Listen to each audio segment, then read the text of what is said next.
History isn't just what happened. It's also what almost happened. A single vote, one decision, one moment. What if events went another way? Join us on the journey as we explore what if Napoleon won at Waterloo. In our world, June 18, 1815, ends an era. The defeat of Napoleon Bonaparte at Waterloo restores monarchies, reshapes borders, and begins the long 19th century of British dominance. But history is not a monument, it is a balance. And on that muddy Belgian field, the balance could have tipped. In this world, it does. Napoleon does not fall, because one marshal does not hesitate. After Ligny, Napoleon defeats the Prussians but fails to destroy them. He orders Marshal Emmanuel de Grouchy to pursue and prevent their union with Wellington. In our timeline, Grouchy follows orders too literally. He marches away from Waterloo. The Prussians return. In this timeline, something small changes. Morning, June 18. Cannon thunder rolls across the countryside. Grouchy listens. His generals argue, march toward the sound. This time, he agrees. He pivots west. By early afternoon, he intercepts elements of Gebhard Leberecht von Blücher's army near Wavre. Instead of marching unopposed to Waterloo, the Prussians are pinned in brutal engagement. Blücher rages, but he is stuck. The road to Waterloo is closed. At Waterloo, Napoleon faces only Arthur Wellesley. The field is soaked from rain. The French assault Hougoumont. La Haye-Sainte changes hands. In our world, late afternoon brings Prussian banners on the eastern horizon. In this one, nothing appears. Napoleon waits, then commits. The Imperial Guard advances not into desperation, but into opportunity. British squares break. Wellington attempts an orderly withdrawal. It collapses.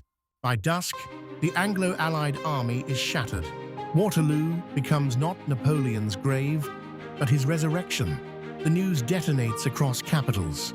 Vienna hesitates. Berlin panics. London is stunned. Britain cannot invade France alone. Prussia has just been bloodied twice. Austria and Russia are months away from effective mobilization. Napoleon moves quickly. He does not demand continental domination. He demands recognition. He frames himself not as conqueror, but as guarantor of revolutionary law. And for the first time in 20 years, Europe considers accepting him. In our history, the Congress of Vienna restores monarchies and rewinds Europe. In this timeline, there is no restoration. The Napoleonic Code remains entrenched across Western and Central Europe. Feudal privileges never return. Aristocratic land monopolies never fully recover.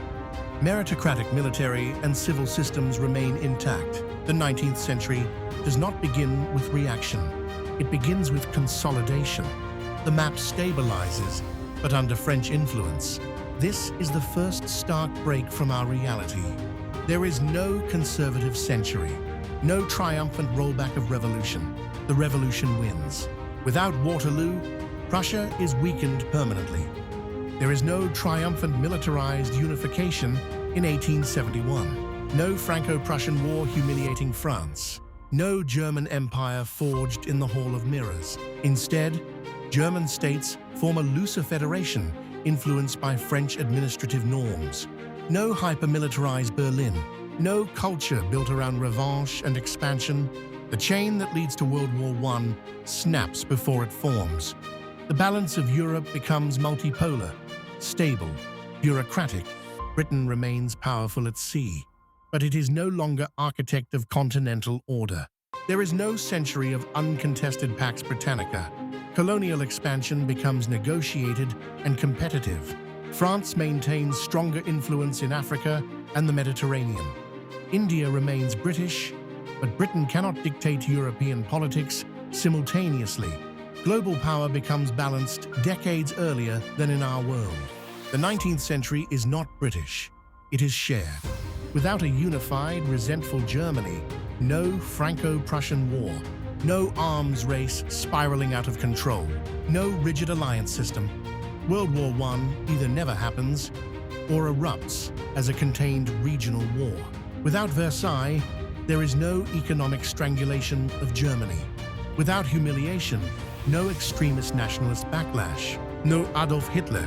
The 20th century is not defined by mechanized apocalypse. It is defined by managed rivalry. That is the second stark break from our world. No trenches across Europe, no Holocaust, no continent reduced to rubble twice.